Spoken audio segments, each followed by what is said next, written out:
Премьеру музыкальной сказки Геннадия Гладкова «Волшебник изумрудного города» представит Театр оперы и балета Республики Коми 10 декабря. Это предновогодний подарок маленьким зрителям и их родителям от режиссера Дениса Рысыхаева и солистов труппы. Премьера – это мир фэнтези, детской наивности и добрых дел. Некоторые секреты постановки раскроет Анастасия Тюрнина. Сказка добрая, трогательная и удивительно красивая, говорит маленькая Элли. В ее роли солистка театра Ксения Шибулина. Она признается, самое сложное для нее было показать детскую наивность. По словам актрисы, спектакль будет полезен не только детям, но и взрослым. Им будет над чем задуматься. Мне кажется, что в этой сказке очень много философии. И порой мы не задумываемся о каких-то очень простых, но очень важных вещах.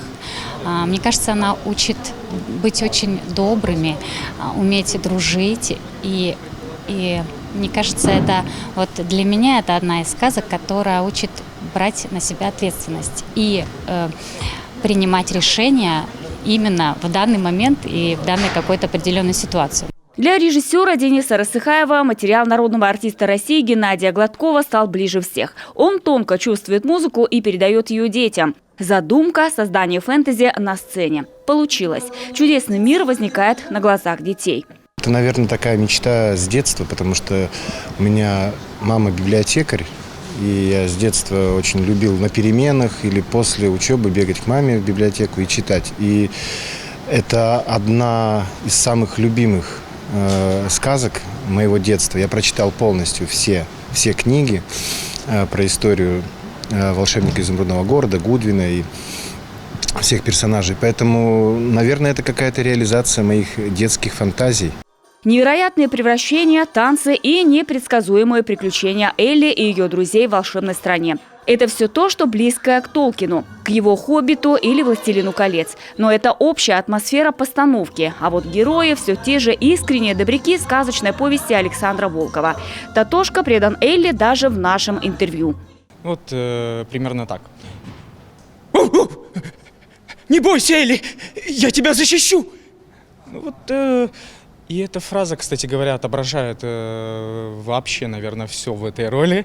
Одна только фраза, она может отобразить все, потому что здесь видна и такая небольшая тревожность за маленькую Элли, за ее судьбу, и преданность, верность. То есть Татошка – это маленький друг Элли, который всегда ходит рядом с ней и всегда будет за нее.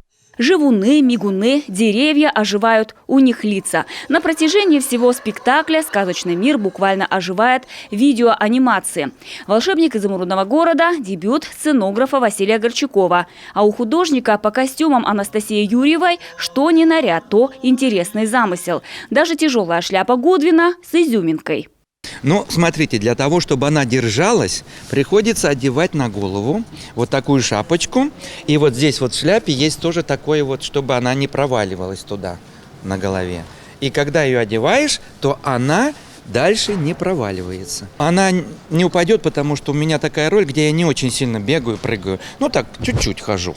Поэтому она держится. А если, например, есть роли, где очень прыгательный, да, где-то падаешь, то тогда наши парикмахеры это прицепляют заколками.